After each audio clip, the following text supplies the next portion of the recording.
Man,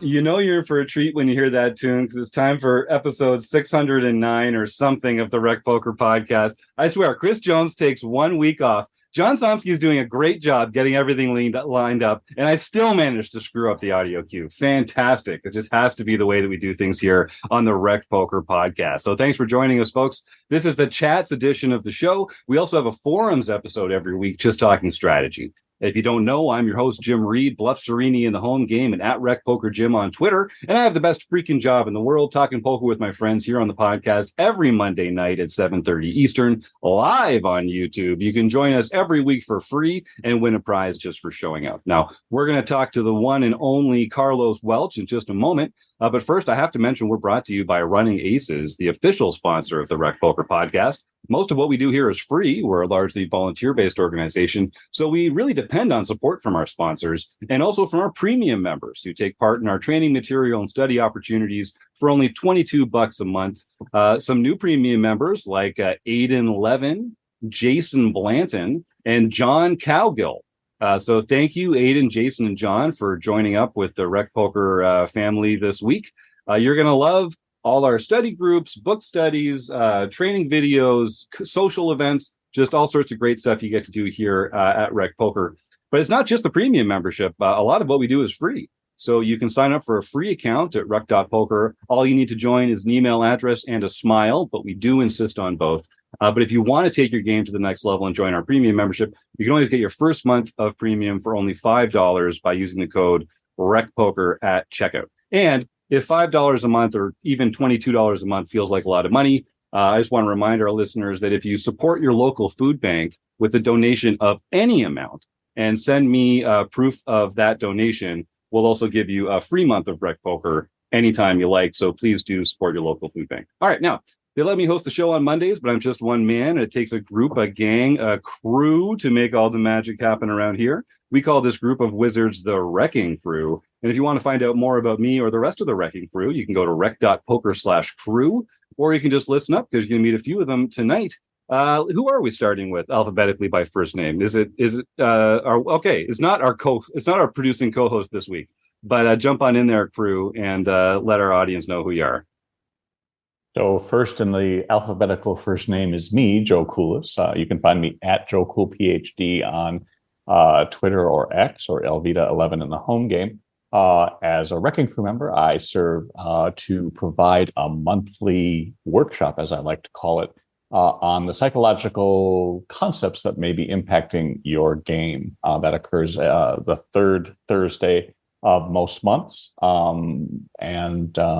I was supposed to tell you what's coming up this coming Thursday, but I'm going to keep it a secret. So show up and get excited about what's going to happen. All right. I'm already excited. Who's next? And I am John Somsky, also known as Poker Geek MN everywhere. And I host the toughest play money home games in the multiverse. And by popular demand, they are going to be occurring again every day, starting on August 1st. So you can have over 10 games every week to play from. So join us there. I'm Kim Kilroy. I'm Pet Vet or Pet Vet 33 on the social platforms. I'm Fergie 56 in the home game. And I try to run a hand history review group once a month on the second Wednesday of the month, but I'm often traveling the world. So if you don't see me, come the next one I do. Or just join my travel group and come traveling with me, because I also oversee a travel group for RecPoker. Yeah, that's right. Kim Kilroy has the life that we all envy, spends a lot of her time just traveling the world playing poker. So come join along. Rob? I'm Rob Washam. You can find me as Rabman50 just about everywhere. And on the first and third Wednesdays of each month, I host the book study. And we're currently covering Excelling at No Limit Hold'em by Jonathan Little. And actually, it's by many other people besides Jonathan Little. It's a compendium of different authors. So come join us. It's a fun read.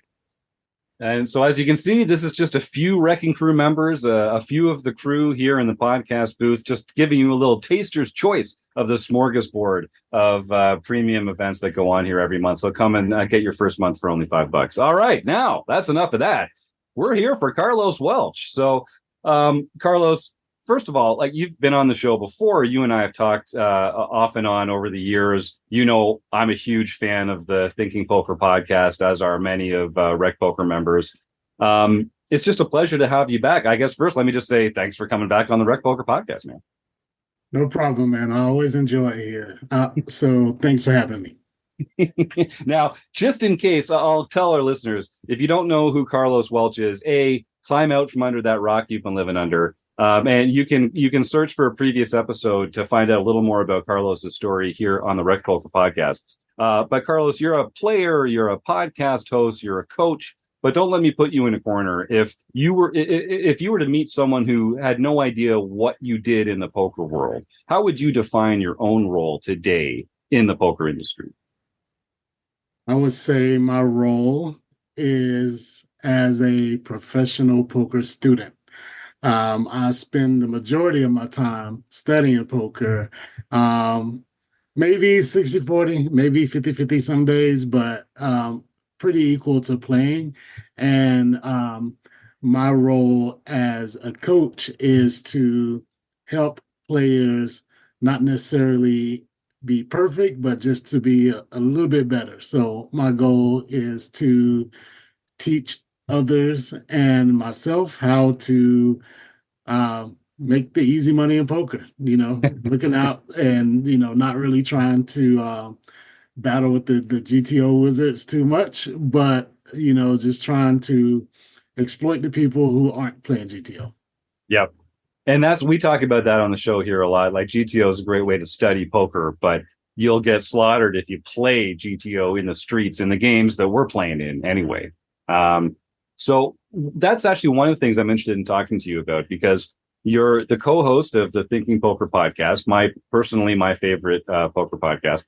And you and Andrew, you talk a lot about some fairly sophisticated concepts and lines, and you take I'll just use the word sophisticated approaches to breaking down hands. How do you square that kind of strategizing that you do on the air with Andrew, and when you're not playing in those kind of like high roller, high experience games, and you do such a good job with game selection that you're playing against people that are not as good at poker as you, hopefully, right? I mean, that's kind of the plan. That's the goal. Yeah. That's the goal, right? Yeah. So how do you kind of square these two different poker brains? It's basically what you said, which is I'll edit a little bit of what you said. It's not that you will get slaughtered if you play GTO against these players, is that you will just leave a lot of money on the table. So what I tend to do is learn from GTO and learn what they should be doing, and then pair that with what they actually are doing and seek to exploit the holes in the difference between those two things. And then, stepping out to exploit those things is going to cause me to also deviate from GTO, which makes me exploitable. And that's why it's important to make sure you play against players that are weaker than you, because they won't recognize that you're exploitable in these ways. So I study GTO to learn what should be done, not to actually do it in games where other people aren't doing it. Yeah, I love that. Great answer. So I've got a bunch of questions for Carlos. I know the other RECing Crew members here have some questions for Carlos. I'll just remind our YouTube audience, if you've got questions for Carlos, just type them in the chat and we'll make sure that we ask them of him. Also, stick around till the end of the show. We'll do every week we do a raffle to give away a prize to help support the fight against food insecurity. So stick around to the end of the show and start typing the words food bank into the YouTube chat, and we'll give away a great prize there. And I see awesome guy and longtime RecPoker member Rob Delaney is back in the chat. Rob, thank you so much for the super chat. If you want to be a cool guy like Rob, you can make a donation to RecPoker through YouTube now, through our super chats or super comments and super stickies. It feels great. We finally made it as an organization, and we appreciate your support, Rob, and everyone else's. And we donate a portion of every YouTube donation to a local food bank as well. So thanks for getting involved. And I see some cool new faces in the YouTube chat as well. So I hope we get some questions for Carlos out of that. All right, so Carlos, we're gonna talk some poker strategy here, and we're gonna talk about game selection, and we're gonna talk about maximizing your edge in the games that we play. But first, let's talk about sort of like your life over the last little while. You've been co-host of the Thinking Poker podcast for a few years now. Does it feel like just very routine and everyday, and like this is where you're supposed to be? Do you still get kind of like, tingles and butterflies? What's that experience like these days? Well, first, I don't know if you can see what I'm seeing, but my camera seems to be glitching out of it. Yeah, you're having some interesting video feedback, but that's okay. Most of our audience is audio. I wouldn't worry about it. Yeah, I don't. It's kind of trippy. I'm gonna plug it. Unplug it and plug it back in, but I think my audio is still gonna be fine. All right, yeah, you're coming through loud and clear. Yeah. I think somebody might not be happy that I'm giving away the secrets. No, yeah. The Matrix.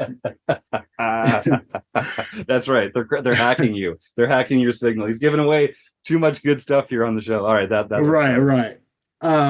So yeah, as far as doing the Thinking Poker podcast, man, Andrew and I have been really good friends and talking very regularly for several years now. So by the time I became a host, I'd already had, several reps. Man, I must have been a guest on the show like 30 times before I became a host. So in a sense, I've always felt very comfortable on that show. So hosting it was kind of like a natural progression for me. So I won't say that, it feels like it feels normal. It feels normal to host the show just because I was on it so many times.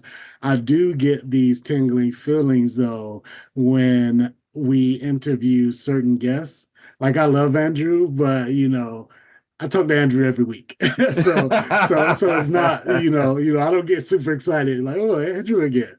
Like Andrew's like a normal, like what I tell people is that you want your quality of life to be so good that a normal day is a great day. Yeah. So talking to Andrew is like that normal great day. But every now and then we take it up a notch and we interview people like Ape Styles recently we interviewed. And that was one that was like very exciting for me. So occasionally we talk to people that, unlike Andrew, people that I don't get to talk to as often. And those are the days where I kind of like, get pretty excited about doing the show. Nice. But that's not the only thing that's new for you. You've kind of opened up a new part of your life that I think people wouldn't have described you. I mean, forgive me if I'm not saying this correctly, but up until pretty recently, people wouldn't have described you as a very like romantic person generally. But talk a little bit about what's new in that part of your life. Yeah. So like you mentioned, I haven't been on the show in a couple of years. I think the last time was like September of 2022.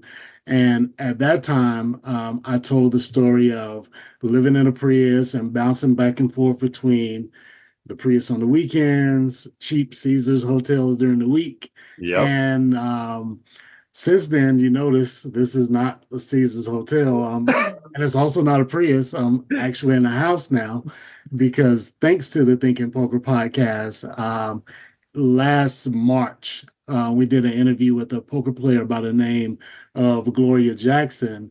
And in the process of scheduling her for the interview and having conversations with her, we realized that we had a lot in common and we kind of hit it off. And we started a relationship together. And so now I live with Gloria. So now no longer living in the Prius, no longer living in the Rio. I'm living in a house with my girlfriend, Gloria Jackson. So that's the update on the Carlos Welch story. Amazing. And I'll tell you, as someone who knows the value of the dollar almost as well as you, yes, I would have said that like you had sort of hit peak human evolution with the Prius, Caesars thing, but it feels like you've even managed to evolve one step level. When I listen to the episodes of Thinking Poker where you're describing your relationship with Gloria, it just like puts such a goofy smile on my face. Like, you guys are so cute together. Oh my God. So, I mean, congratulations. It feels like you guys have really sort of found your soulmate, not to get all sappy about it, but that's really how it comes across. Definitely. From the time we talked on that first phone call, it was evident. Just, trying to schedule her for the show, that was super evident. We call it team low and glow. I see that. Yeah. So I don't know if you can see, like, right over my shoulder, here's a picture of her. But yeah, it's been amazing. That's awesome. That's awesome. So that raises this interesting situation where now you have this other thing in your life that you love so much. And I know you had other interests and like hobbies before, but poker was like your number one thing. How has this changed how you approach poker, how you approach the time that you spend studying, the time that you spend playing? Because there's a greater opportunity cost now when it comes to time that you can spend with your baby doll.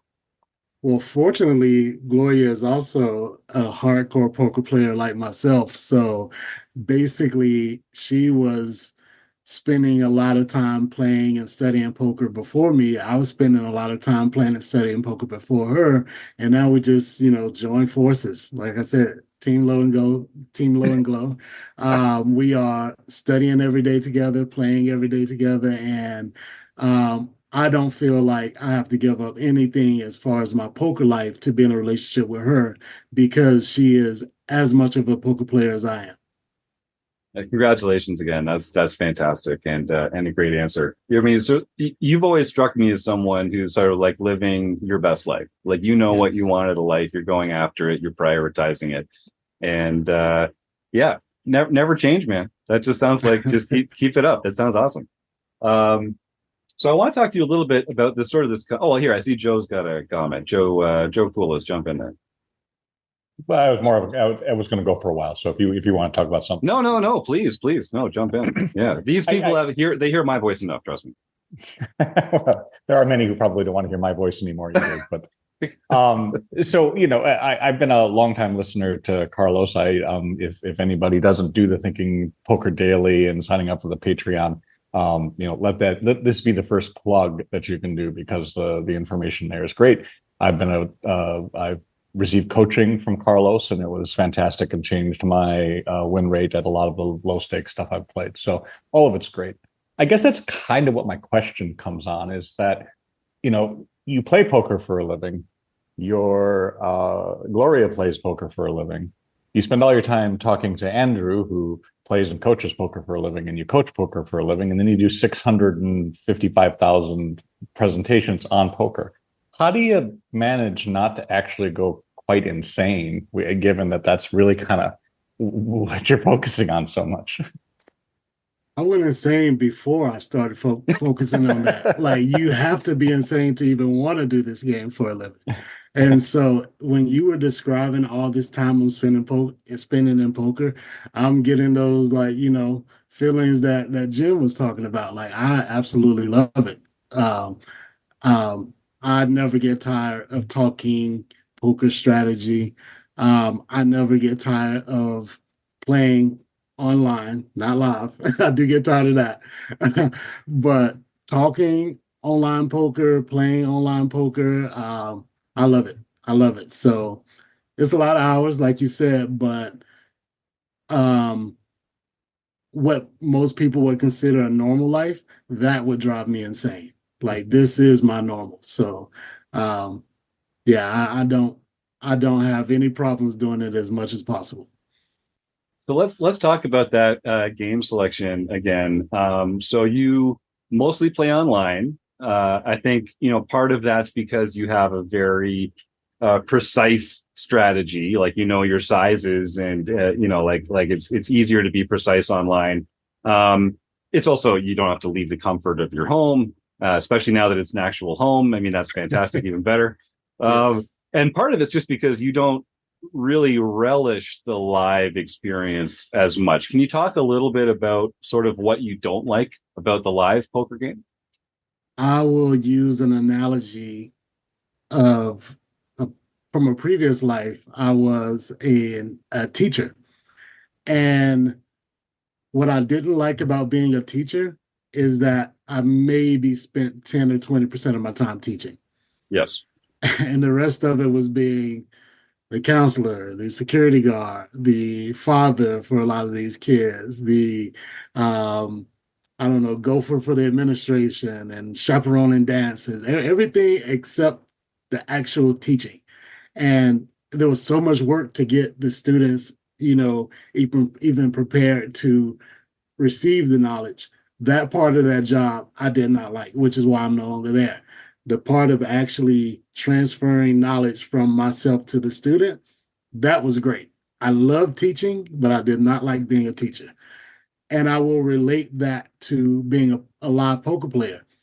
I love the game of poker, the strategy, um, like playing poker, trying to make good decisions. That's what I love. And there's so much stuff surrounding live poker that distracts from that. Especially something, I'll give you a great example. The main event that we recently had. You have a lot of really, really good players who know exactly what to do strategically, but then you get the bright lights on them. You get the TV cameras on them. You get the rail. You get, playing for more money than any human really should probably be playing for. And all of a sudden you see people doing things that they wouldn't normally do if it was just any other tournament, and their strategy starts to break down. And so that's what I don't like about live, is that in addition to what you said, you have to, go there, and you can't do it from the comfort of your own home. It's also, it feels more important than it actually is. And it causes you to play less well because of that. There's a lot of people who know the correct plays to make that may or may not result in them busting a tournament. And if they're just playing online at home, they pull the trigger. You put them in that same spot live, even if it's the same buy-in level, they don't want to pull the trigger because they don't want to bust when they play live, and it causes them to play incorrectly. So that's one of the things I dislike about playing live. Also, I'm very analytical when I play. And so, like I said, I'm looking for exploits. When I play online, a lot of times I'll use a HUD, and there's no HUDs live. Right. You can't do all the mathematical analysis that you can do online because you're being distracted by social conversations, or arguments. Like there's so many petty arguments that happen live, and missed deals, and everything but poker. Everything but poker happens when you play live poker, and that's why I don't enjoy it as much. So I want to sort of get at this a little bit, because you're talking about how like people, their strategy breaks down and they start, behaving strangely when the lights come out. And isn't that a good thing for you though, when you're playing at the table with these other players who are now kind of out of their comfort zone, making mistakes that they wouldn't necessarily make online? Like, you're such an experienced player, you're kind of less likely to make those same mistakes, or to make smaller mistakes than they're making bigger mistakes. It feels like that's an advantage to you to play in some of these spots. It may be, but you have to understand, a lot of these players, they are live players. And so they may have more experience in that arena than I do. And when it comes to the poker strategy, I may have an edge on them, but there's things live that they have an edge on me on. Like, for example, it never fails. Whenever I play live, I make some sort of misclick of using the wrong bet size. Oh, yeah. Or putting in 2 chips thinking that's a raise, but apparently it's not a raise. That happened to me this summer. Those sort of things. Struggling, my eyesight is not the greatest, so struggling to like count the stack sizes across the table. Yep. So there's some pretty fundamental things that my lack of experience live causes me to do incorrectly, that players who may be less studied do better than me at some of the things around the strategic elements of the game. So when it comes to strategy, I agree. When these players get caught up in the atmosphere of live poker and it throws their strategic game off, that gives me an edge. But then, there's times where even I'm susceptible to some of those things where, Sure. here's the thing for me. I talked about some people love live so much and it feels so important that once they get there, they don't want to pull the trigger because they might bust. I'm a little bit too willing to pull the trigger because busting is a free roll for me. It's like busting is plus EV for me because I get to leave this place. So for me, that can be a good thing or a bad thing in certain spots. So I can't necessarily say being a better strategic player gives me an edge in a live environment. All right, good answer. YouTube chatters, I see we got a couple questions coming up, so keep those coming. Also, I need some names of famous poker players. We're going to be playing Stake Study Stack with Carlos at the end of the show. So I need some suggestions from our YouTube audience for names of players or coaches or podcast hosts that we can really kind of put Carlos in the blender with. So I'm hoping we get some good names from that. So Carlos, so you have this. You've been made it clear over the years, like your game, you game select well. When you play in Las Vegas around the World Series, it's mostly in like satellite tournaments. I know you were a lammer grinder forever, but I found out this year that any donkey can go pretty deep in the main event. I wonder, why do you not choose to play in the main? Like, I know you could put a package together, you could get people to back you, you could play in the main for like whatever amount of money was important to you. And you would definitely have a skill edge on the majority of the players on day one, up to whatever point. Why not play the main? Couple of reasons. One is what we started this conversation off with, which is generally I don't like live poker, and the main is just the most absurd version of the thing that I already don't like. Yeah. It's way too much money to be playing for. It's way too long, and I don't want to say it's overhyped because it is our Super Bowl, so it should be hyped, but that's one tournament that's hard to treat like just another tournament. And if you're going to play it well, you have to treat it like just another tournament. And I know me personally, I would not be able to do that. So I've played it 3 times. And the first time I cashed it, and I can tell you I did not play my best. I played it to cash, which is a problem if you're trying to be plus EV in the long run. Yes. The second time I played it was the best I'd ever played it because I cashed it the previous year. I'm real big on like milestones. So you kind of get it out of the way. And next year, it's like if I cash, great. If I don't cash, great. I've been there, done that. Now let me play my best and see if I can win this thing. And I ended up busting to Maria Ho with Queens against Ace King for a pretty big pot at the beginning of day 3 in 2016.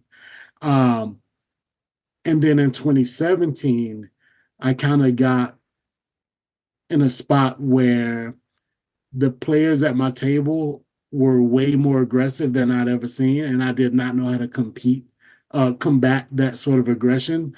So I kind of was stuck like a deer in the headlights, like just not knowing what to do. I can remember vividly knowing my opening ranges, but never getting a chance to use them because there was always like a raise and a 3-bet in front of me. Yeah. And then when I'm under the gun, I'm not really getting too many hands. And if I do get a hand, there's a raise and a 3-bet, a 3-bet and 4-bet behind me or whatever. And it's like, I have no idea what to do. Even if I did know what to do, I don't know if I would have been able to pull the trigger because a lot of times in those spots you fight fire with fire. And like I said earlier, that's harder in the main event. So yeah, because it's a live tournament, it's just like the craziest live tournament there is.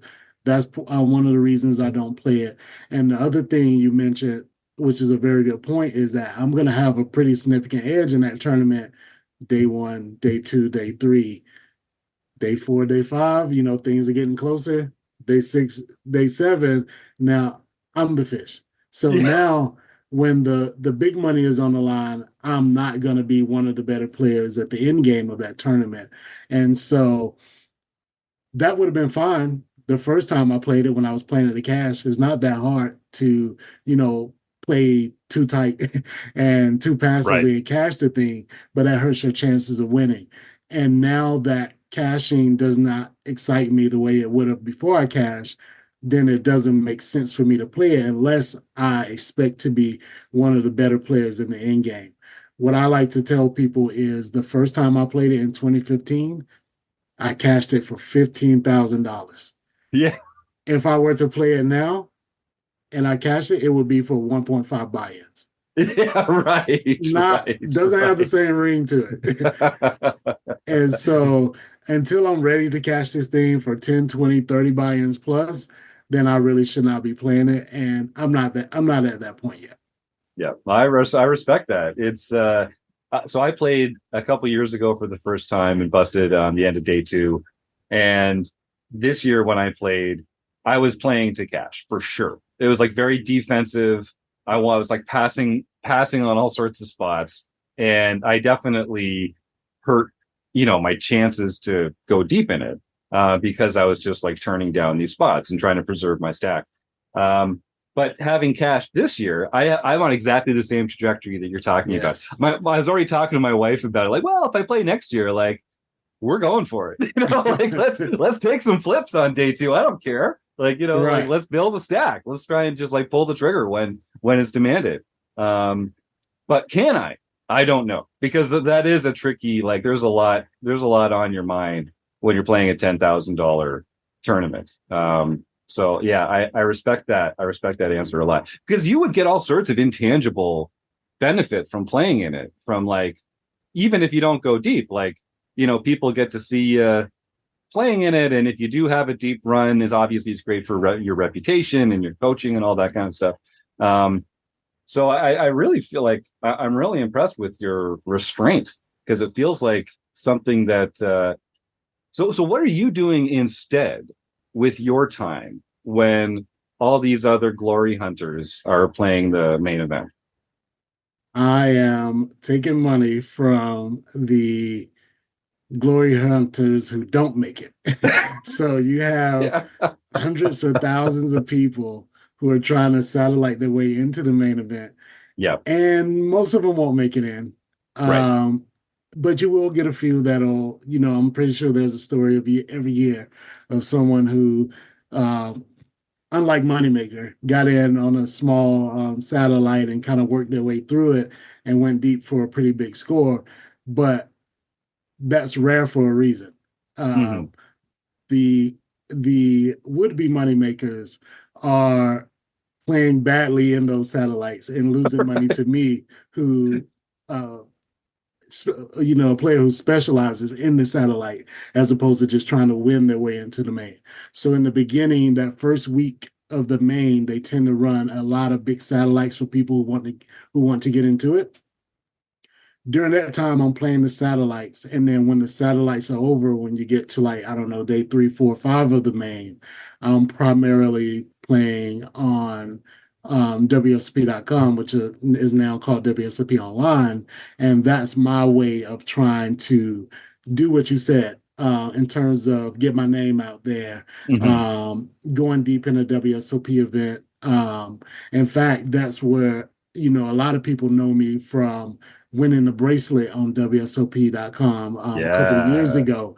And I can tell you it was much easier to get through 1,000-player field for a bracelet than a 10,000-player field for a main event win. And let's say if I played the main event and cashed it, even if I final tabled it without cashing it, I don't know if that would have brought me the same type of reputation that being a bracelet winner does. Yeah. Yeah, good point. So talk a little bit about what is different in your life since winning the bracelet, because that is that's a binary thing. There's the world of poker players who have not won a bracelet, and then there's the Carlos Welches of the world. So like what was that like? What were the differences in your life that came from that? Great or small? So the main difference is, like you said, reputation in terms of being a coach, being someone who not just, of course, the win is great, Sure. but being someone who's not a live player, who primarily plays online on Ignition, where there's no records, it's harder. It was hard for me as a coach to market myself because I couldn't point to Hindermob to say, oh, Right. these are my scores. And even, some of the other online sites, like they don't report the Hindermob. But when you play circuit events or bracelet events on WSP.com, they do report to Hindermob. And so that was a big change for me. Like, every time I'm getting cashes, like, people can look me up and say, okay, this guy maybe does know what he's talking about. Because for a while there, I was trying to get coaching and people would, check me out on Hindermob and like, oh, this guy Right. hasn't played anything since 2015 or whatever it was at the time. And so that, that's almost like my marketing budget is my, WSP.com play. And Cool. to cap that off with a win just made it even better. So it helped in terms of getting students.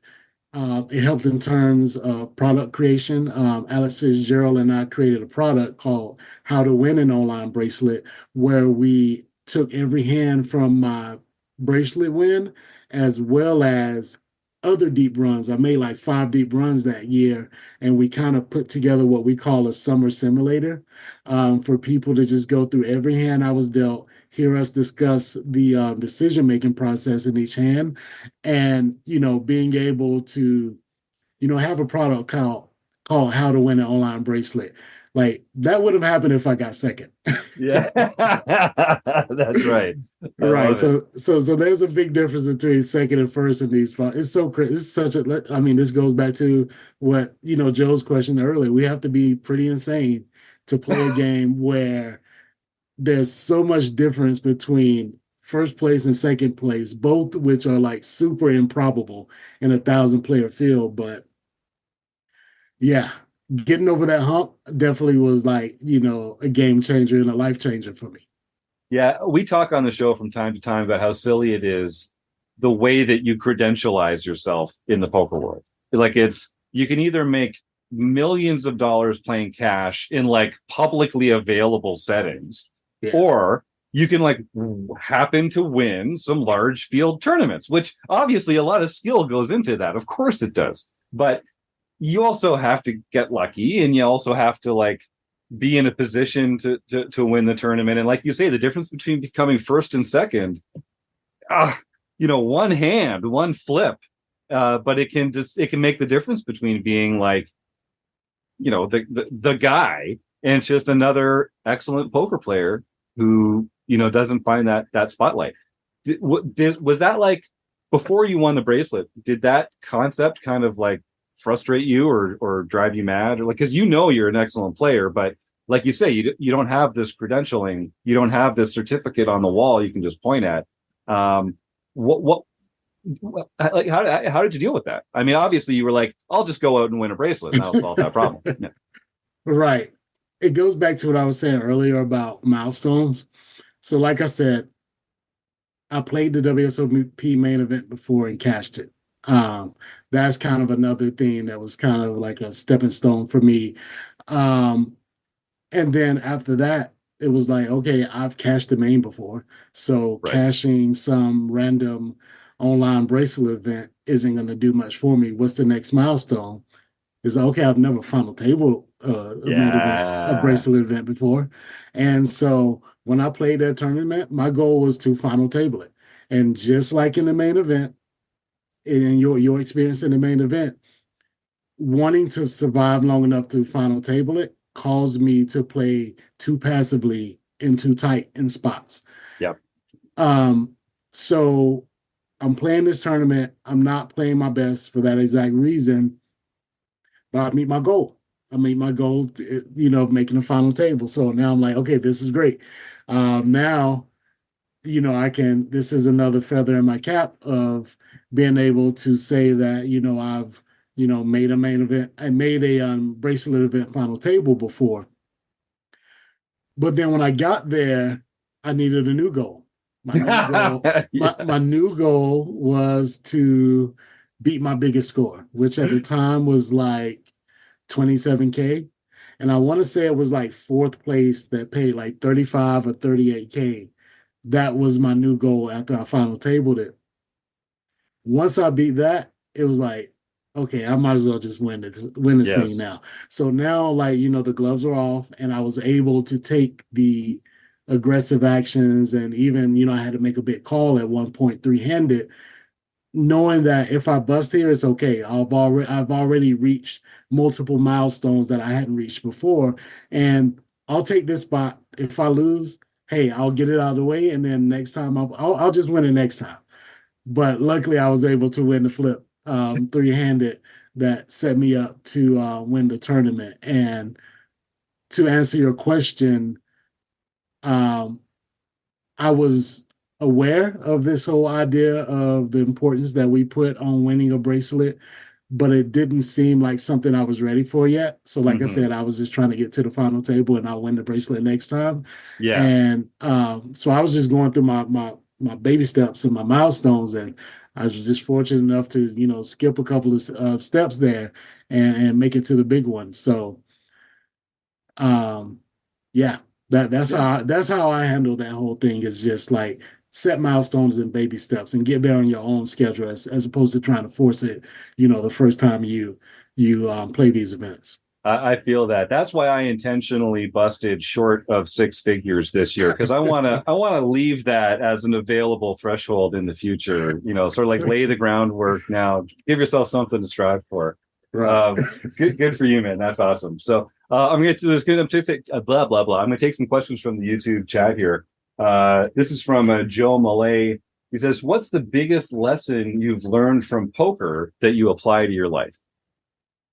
The biggest lesson that I've learned from poker that I apply to my life is that it's not that serious. That can apply to so many things in life that people get wrapped up, get worked up on. It's like, I'll give you an example. So recently, I hope she doesn't mind. I'm going to use Gloria as an example here. Recently, she made a decision to purchase something that was around 150 to 200 bucks that, she later realized that maybe she shouldn't have. And she was kind of regretting it. But then, having conversations with her, it was like, I just lost a buy-in. Not a big deal. And it's like you realize there's so many things in life that we can get hung up on, where in poker we're like trading hundreds or even thousands of dollars back and forth all day. And for people who aren't insane, to use Joe's question from earlier, that's crazy to them to be trading this amount of money back and forth. And it's normal for them to get super, emotionally invested in some real life decision that pales in comparison in terms of dollar amount to what we win and lose in poker. So poker definitely makes me less risk averse in life. Definitely more willing to take chances in spots where I'm making calculated risks in terms of like investing. And when it doesn't work out, it's not the end of the world. Like, most things aren't that serious. Just, have a good, solid baseline that's, like I said about, Andrew Brokos, great friend of mine. Normal day talking to Andrew is like great. This is a great normal life of mine. And using poker to remind myself that as long as my baseline is great. Playing on ignition is great. I don't have to like, take whatever chances some people might have to take to, you know, reach for some extreme, like, the main event. And then you have other people who are like, not happy with their normal life. So they're kind of reaching for extremes in their normal life, and it causes them to get in trouble. So, yeah, poker just teaches me to chill out in life. So that's probably the biggest lesson it's taught me. That's a great one. I love it. We've got one from Joe Walton in here about our earlier conversation about playing satellites. So you used to be able, you'd get these lammers and you could sell them to other players. There was this, I think a couple years ago, they said that they were no longer transferable. And I think they changed that rule again this year. But to answer Joe's question, like, what do you do with the satellite tickets? So what do you do now with the satellite tickets that you win, since you're not using them to enter the main event? Right. So before they would give you lammers, and then you have to sell the lammers for cash. Now they basically just give you cash. Okay. So they don't give you a ticket when you go to the payout line. You either ask to be, registered for the event, or you can ask for cash. So it's just basically took the middleman out when it came to the lammers. So they're essentially survivor tournaments now, where it pays cash, not a seat to an actual tournament. Yeah. And that seems like a good, I mean, that seems on paper to be a good way to do it. As someone who's more involved in the structure of them, do you think that's a good solution?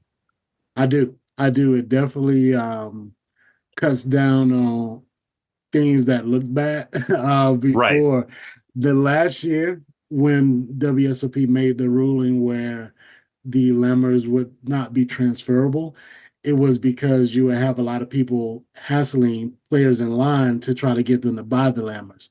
And it kind of created some chaos that was kind of unnecessary. And WSOP did a great job of removing that market, so that now you don't have people being hassled in the lines. You don't have players who have lammers to sell potentially getting lowballed, because like some players did not realize that these should be sold for face value. So a lot of good things happened by this decision, and I'm very happy with it. Good. We've got some more questions in the YouTube chat. This one's from familiar face Craig Savage, who says, all right, Carlos, think carefully. Who is your all-time favorite poker student? Craig is definitely up there as one of my all-time favorite poker students.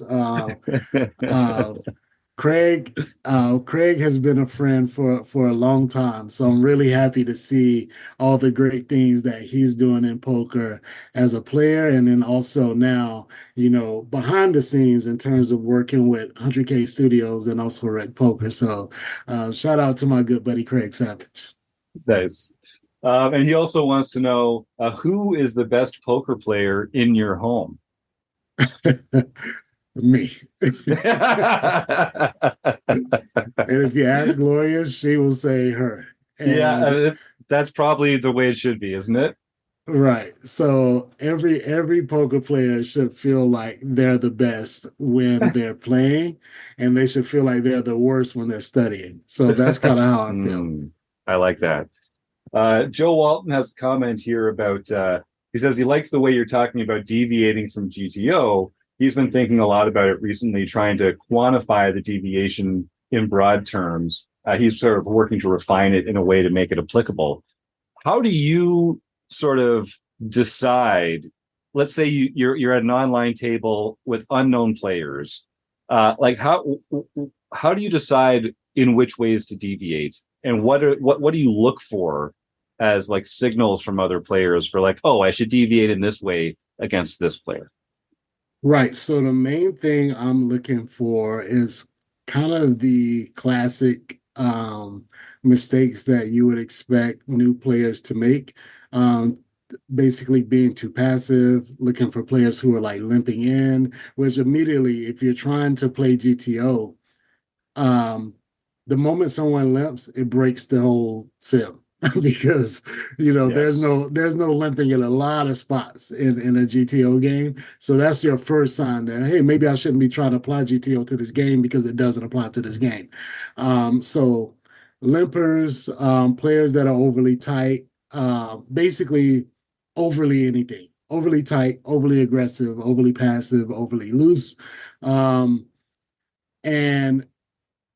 in order to know if it's over or under, you kind of have to know what the baseline is. So that's the purpose of studying GTO, is so that you know what to deviate from, as the question mentions. So like I said, limpers is a big thing. If you're seeing a whole lot of multi-way pots, that's a good sign that this is not, a GTO environment, because you don't see a whole lot of multi-way pots in GTO.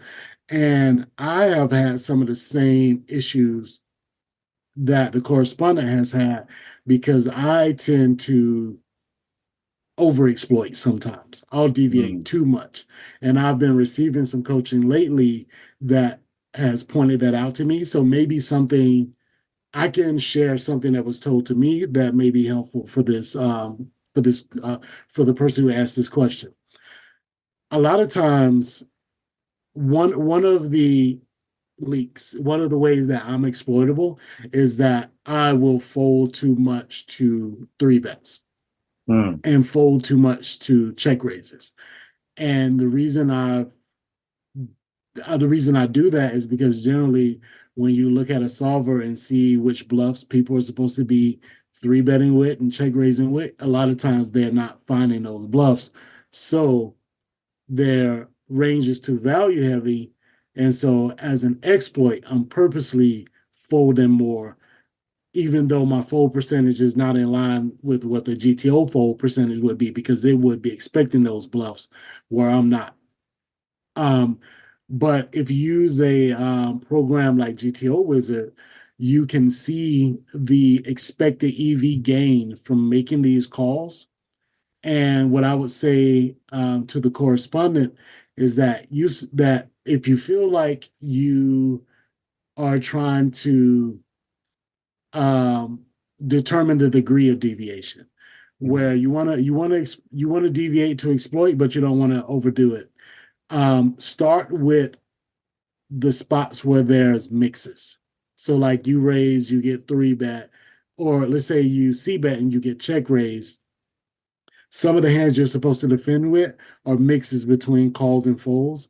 If you want to start overfolding because this person is bluffing too much, then start by getting rid of anything that's a mix and just pure fold those.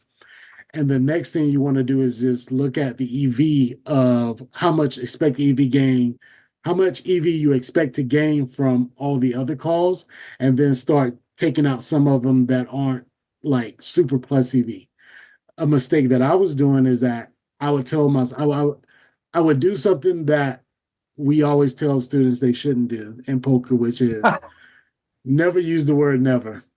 Right. Never use the word never always. And so there are spots where I would fold because I would say, oh, this guy's never bluffing here. That's not true.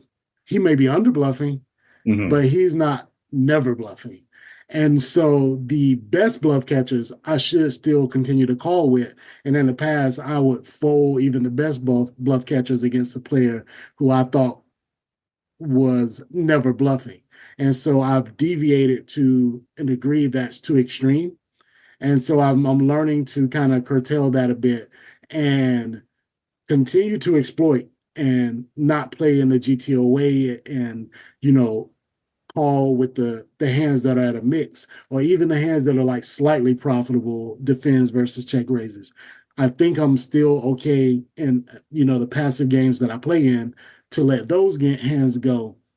But the top tier, the mid tier bluff catchers, or I won't even call them bluff catchers, hands you're supposed to continue with versus a check raise, I can't fold those because this guy is quote unquote never bluffing. That degree of deviation is way too far. Okay, that's a great answer. And I'm going to take a couple minutes here and just follow up in strategy land here, because you touched on a subject that we've been talking about this week in sort of some of our study groups, which is facing 3-bets. So facing 3-bets is kind of like playing out of the blinds. It's an inherently unprofitable position. So most players are losing. If you filter their hands in Poker Tracker 4, facing a 3-bet, most players are losing, just like they're losing playing out of the big blind. So the question is, how can you lose less? It's not a question even of becoming like a profitable player in that spot. So we were talking a little bit about like, so what are some of like, well, I'll just ask you.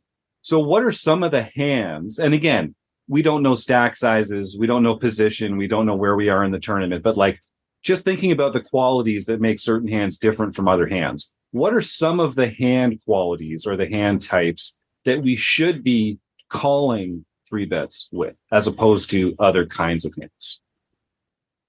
I will focus on tournaments because that's my game of choice. Yeah. And a lot of times in tournaments, you're around 30 to 40 bigs when you're facing these 3-bets.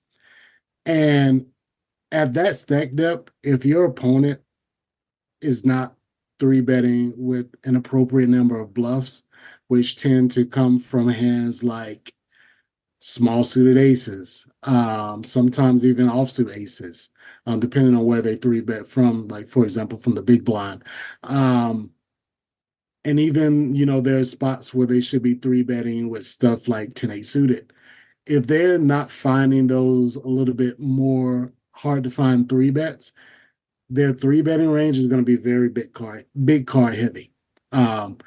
Mostly, I would say essentially pure value. Sometimes it's more of a linear range than a polarized range like it should be in certain spots.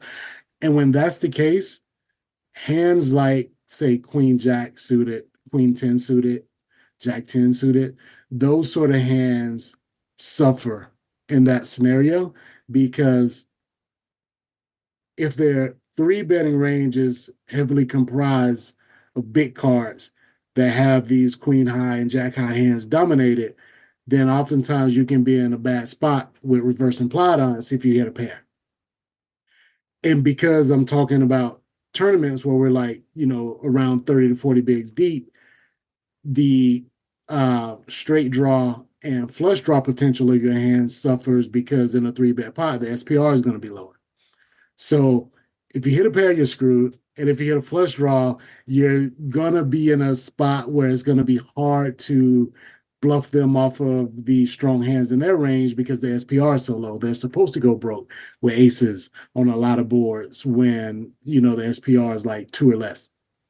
So those would be the first sort of hands I would tend to let go of if I think my opponent is if their 3-betting range is devoid of bluffs and they're heavily weighted towards value hands that have these middling hands dominated, I would let those hands go.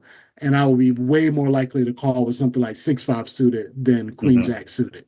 Because that hand is not going to be dominated by this opponent's big card heavy 3-betting range. And also you're going to be a little bit more clear on like which boards are good for you and which, like 6-5 suited is not going to have a whole lot of reverse implied odds against, a tight 3-betting range. So I would say it's important to, because a lot of people will defend with hands based on their absolute hand strength. Queen Jack suited is better than 6-5 suited. So if I was going to fold one, let me fold the 6-5. But that's actually a mistake when you think about how your hand interacts with the range you're up against.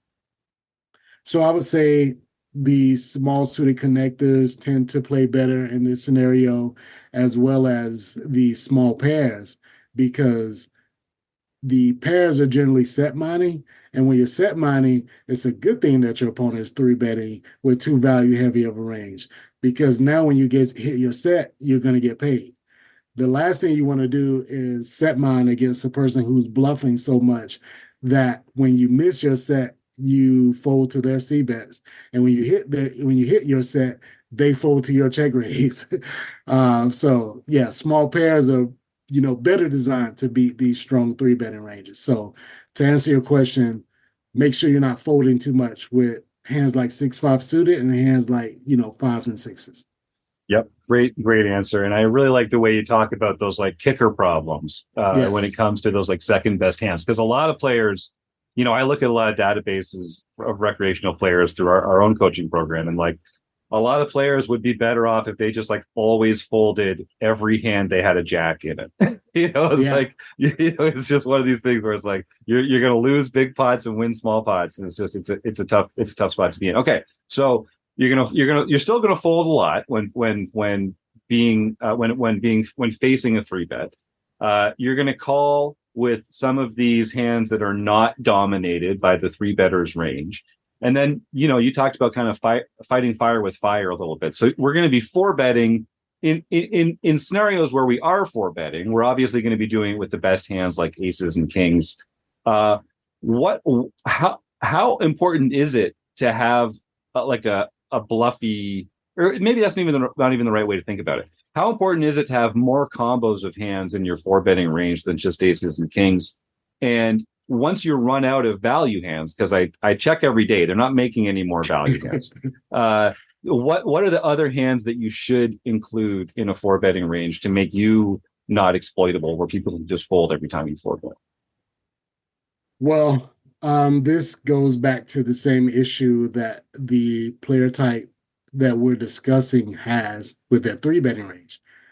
I'm able to fold hands like Queen Jack and Jack 10, which, to your point about, not playing hands with a jack in it, those sort of hands in 3-bet pots often make bluff catchers.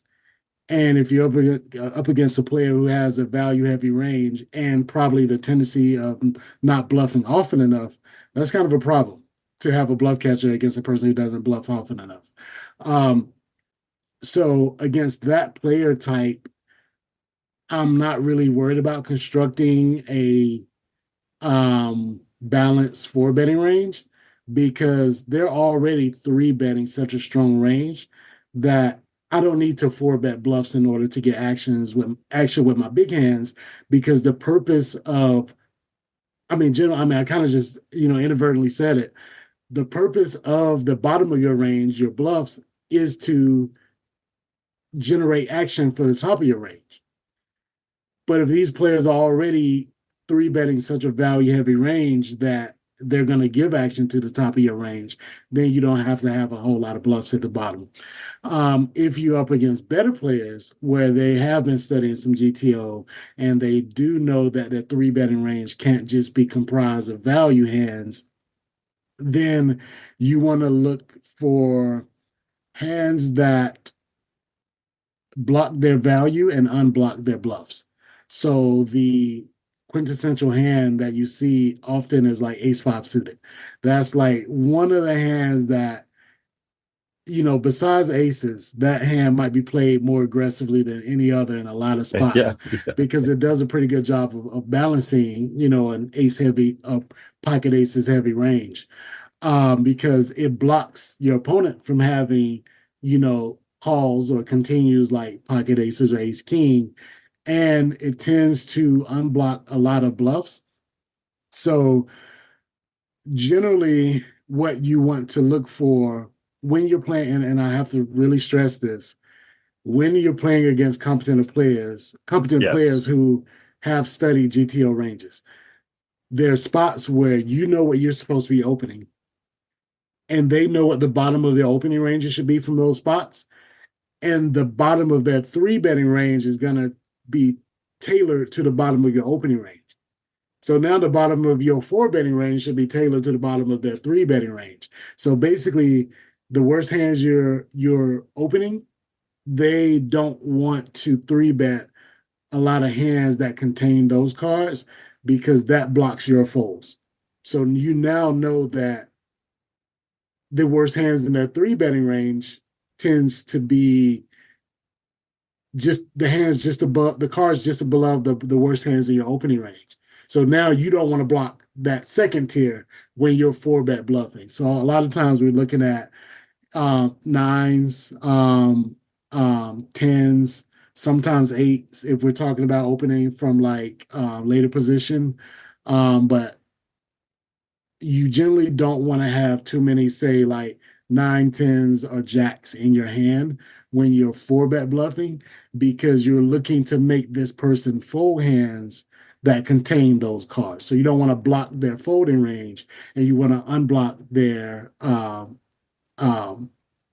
continuing range. So I like to call these cards Biggie Smalls. Hands like ace-5 suited, where there's like a big card and a small card, because the big card blocks the value and the small card unblocks the folds. And so those sort of hands are played pretty aggressively in a lot of spots. And some of the best Biggie Smalls out there are like suited wheel aces that can make the nut flush, they can make the wheel straight. And so that's why we see other hands like King 5 suited sort of populate these ranges a bit, because they have that. They can't make the straight, but they can still make a decent flush. They still block the value and unblock the bluffs and that kind of thing. So yeah, that's a very, very, very good answer. And if people want to learn more about this kind of stuff, we have a bunch of resources here at RecPoker as well, but they can subscribe to Thinking Poker Daily through the Patreon account.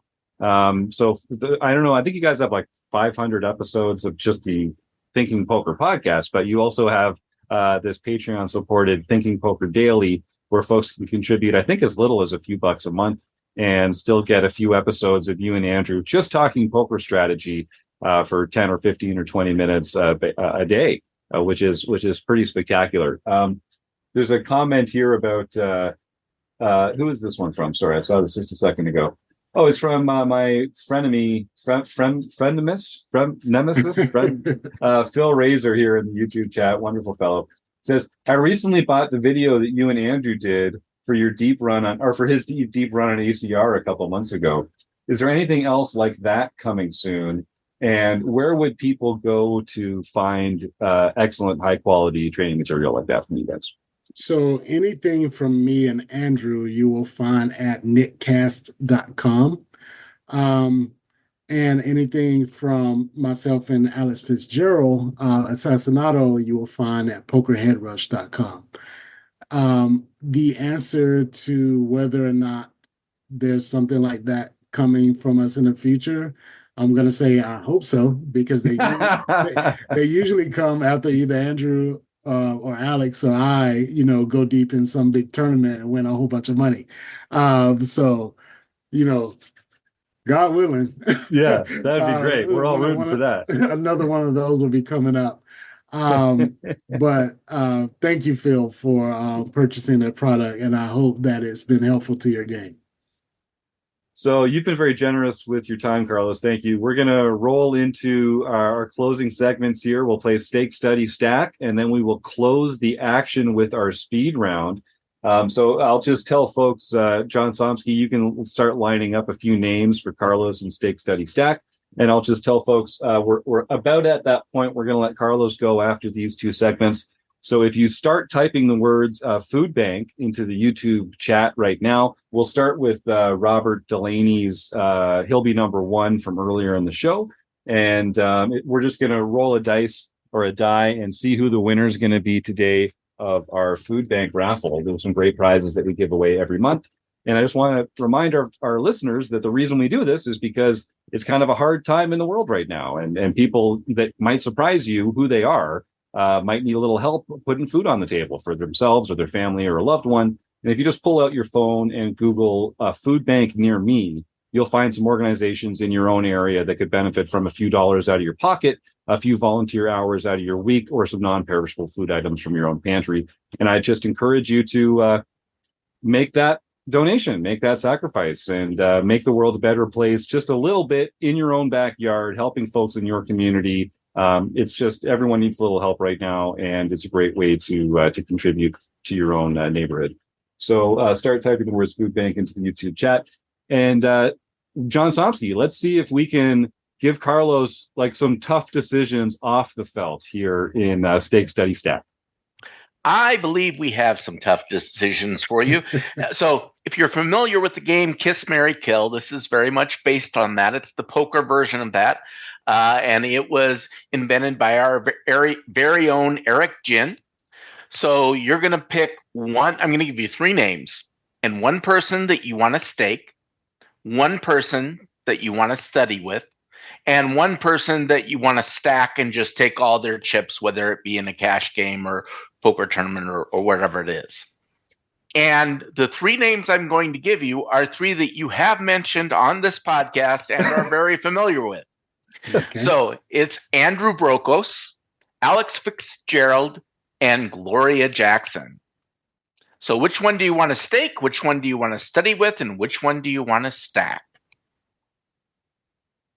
That is a great question. And let me put some thought into this.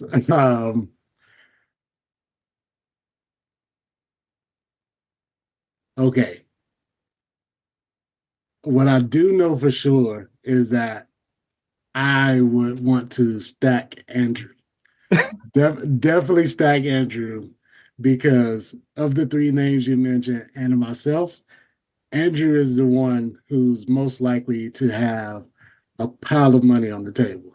So the biggest financial reward in stacking one of these players would definitely come from Andrew. Andrew has been known to play some pretty high stakes. Preferably, I would like to stack him in one of his many deep runs in the main event. If I could stack Andrew on like day 5 of the main event where he's like, one of the biggest stacks, that would be pretty life-changing for me. Such a Carlos answer. I love that. All right, yes.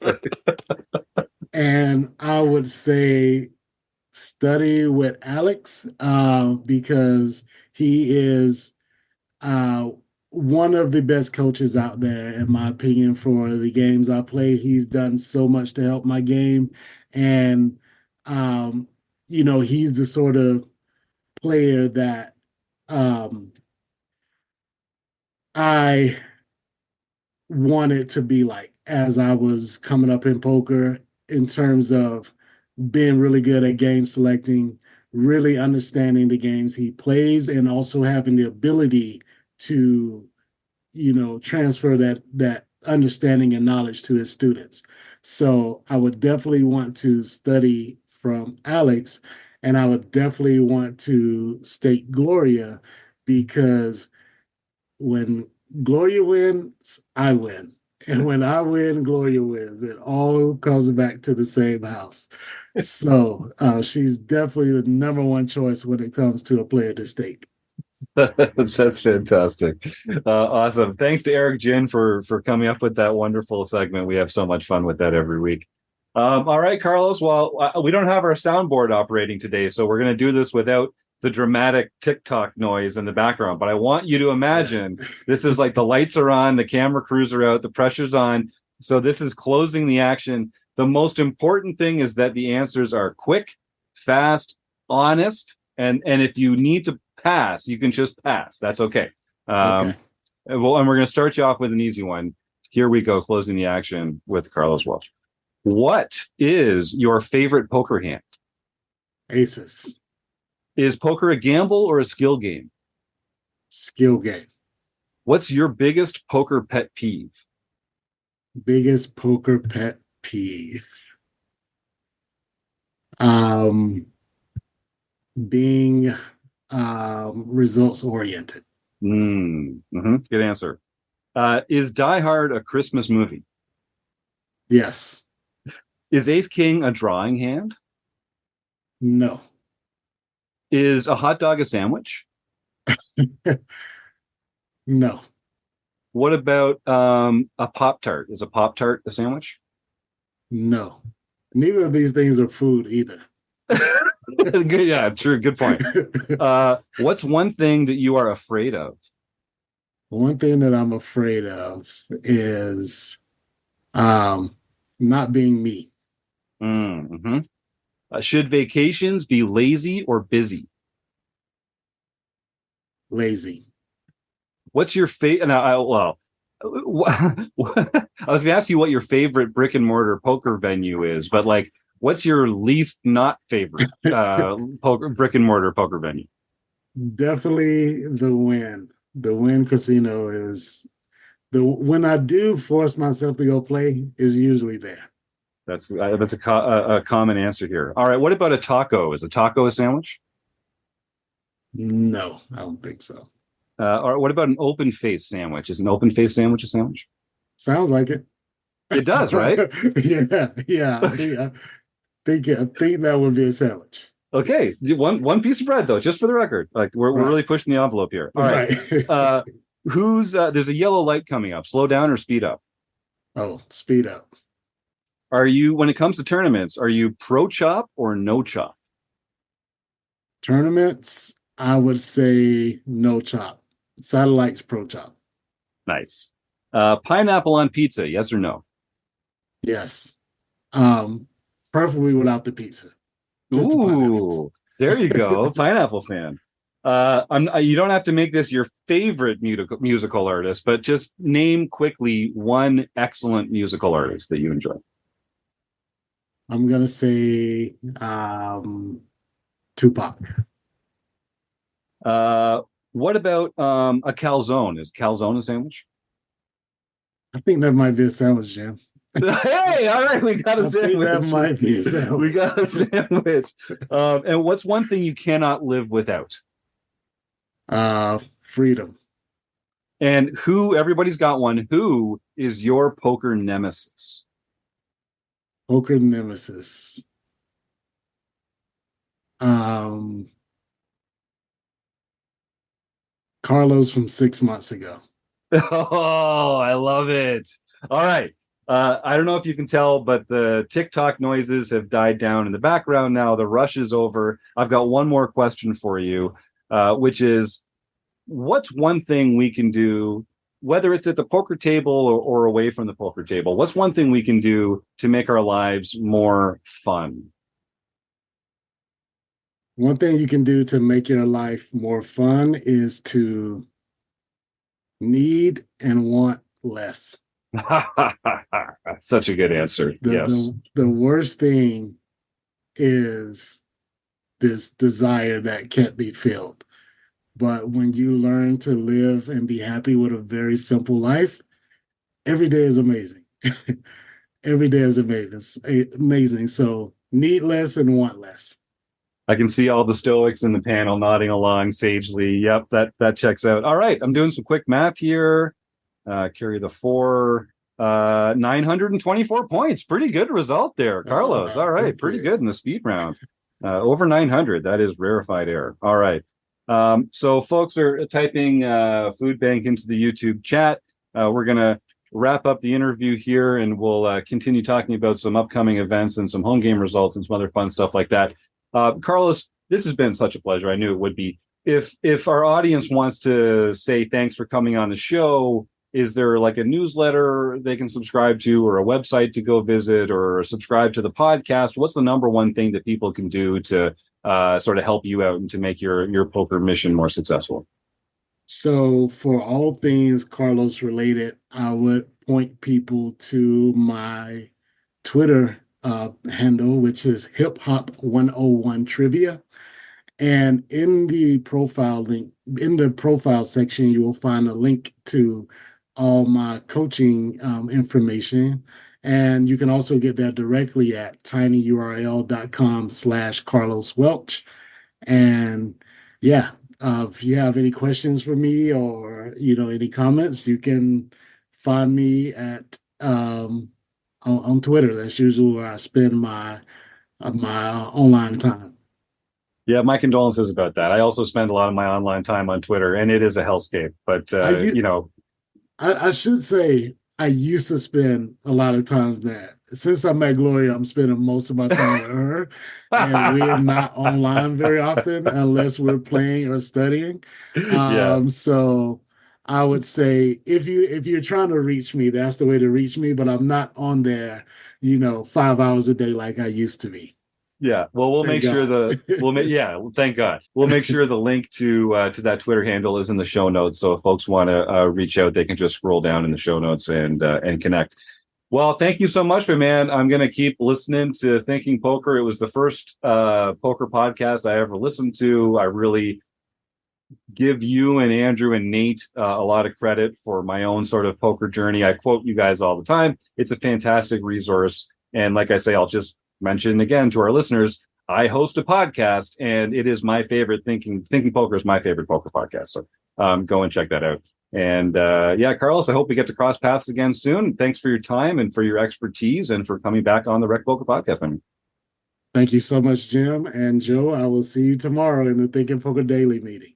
There you go. All right, we'll give Gloria all of our best and have a fantastic day. I'm sorry, I'm a poker player. Is it Monday or Tuesday? It's Monday still. So on Wednesday, so you're going to be I'll having see you in 2 days, Joe. All right, I'll be there, man. I'm looking forward to it as always. Okay. Bye, guys. All right, take care. Carlos Welch, everybody. We got him back. I knew that was going to be a fun conversation. Such an interesting character.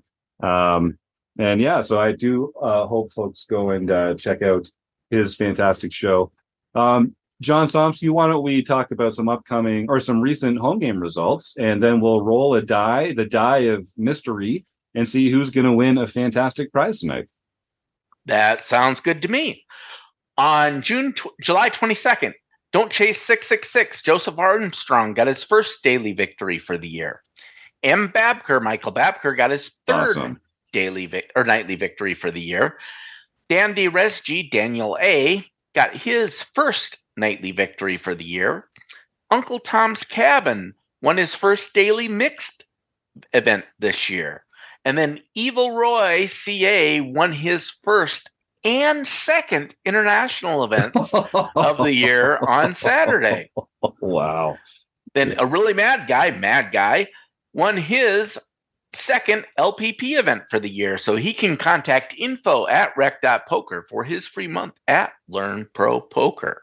All right. Fantastic work, everybody. Great to see these folks playing in our free play money home games and winning real prizes, including, as you mentioned, the Sunday game where the winner gets a free month at Learn Pro Poker. And on the weeks where Ryan LaPlante also plays in our home game, if you take him out, there is a bounty on his head of another free month at Learn Pro Poker. Just one of the perks of signing up for a free account here at Rec Poker. So that's awesome. And I should just mention, so the prizes that we're going to give away on the show every week, if you're not a Rec Poker Premium member, then congratulations, you're going to win a month of premium membership at Rec Poker. If you are already a Rec Poker Premium member, then this is just one of the perks, is it actually gives you the chance to win a free month at some of our other fantastic learning partners. Learn Pro Poker, Solve for Why, Jacka Coaching, PokerCoaching.com, Red Chip, The Poker Forge, Run It Once, all these fantastic organizations that have decided to share some of their premium paywalled training material with our members. Rob Washam, you wanted to jump in there. You're talking my language. I was just has anyone watched the latest Learning with Partners video from Jacka Coaching? Oh, those it are was so on good. multi-way pots, which, this is something that I know a lot of us struggle with. I know I do, because most of the training and studying you do is based on heads-up scenarios. So when you have an opportunity to have somebody, a coach like that, kind of explain some of the nuances and some of the strategies you might need for multi-way pots, it goes a long way to your instruction. So if you're interested in more of that kind of stuff, you can go to the RecPoker website under resources, click on Learning Partners, and you can get 15% off your first month of Jacka Coaching. Just go to our website. Yeah, so check it out, folks. This is so Rob's referencing our Learning with Partners program, where a lot of these fantastic training sites from all around the world give our members access to their paywalled premium training material. And it's just one of the perks of being a premium member here at Rec Poker. And you can also get a discount if you sign up at any of these training sites to help us out and to help yourself out. It's a great way to sort of grow your knowledge of the game. So go ahead to rec.poker/resources to find out more about that, or you can just email info@rec.poker and we'll give you some more details about the prizes you can win and the amazing partnerships that we have with some of these fantastic training sites. All right. Why don't we give away a prize right now? So I know Rob Delaney is number one, and he is such a good guy. He says if we roll a number one, he's also going to donate $20 to a local food bank. What a guy. Thank you so much, Rob. Hey, Jim. Yes. I'll match that. If you roll on Rob, I'll also donate 20. So what a guy, Joe. I love everybody else, but we're rooting for Rob here. Yeah, we are kind of rooting for Rob now, aren't we? All right, well, that would be great. So I see Rob's number one, Hubie is 2, Phil is 3, Joe Walton's 4, Joe Millay is 5, and then the RRRCCC is 6, K-Poker Wannabe is 7, welcome back. And I've only got an 8-sided die here, so if we roll an 8, I'll donate $20 to a local food bank, and we'll re-roll and see if we can get another winner. So rooting for I mean, it's going to be a 1 because I only know how to roll ones. But let's just see who is the winner this week. It's a 5. Let's do the math again. That was JD Malay. All right, Joe Malay. Joe cannot stop winning over here at Rec Poker. That's fantastic. Joe became I guess I'm going to dox the guy a little. Joe became a premium member a few months ago. Won his first home game, I think, the next month. Won his first tournament of champions the month after that. And the guy is just on this ascent in the poker world. We got a chance to do some chatting over Zoom. He's been an active member in a lot of our study groups, and it's just great to see these active players get better and better at this game that we all enjoy. And so congratulations, Joe. Yeah, send that email to info@rec.poker, and we'll set you up with your fantastic prize. And yes, Phil's saying the bill of my hat is tilting him.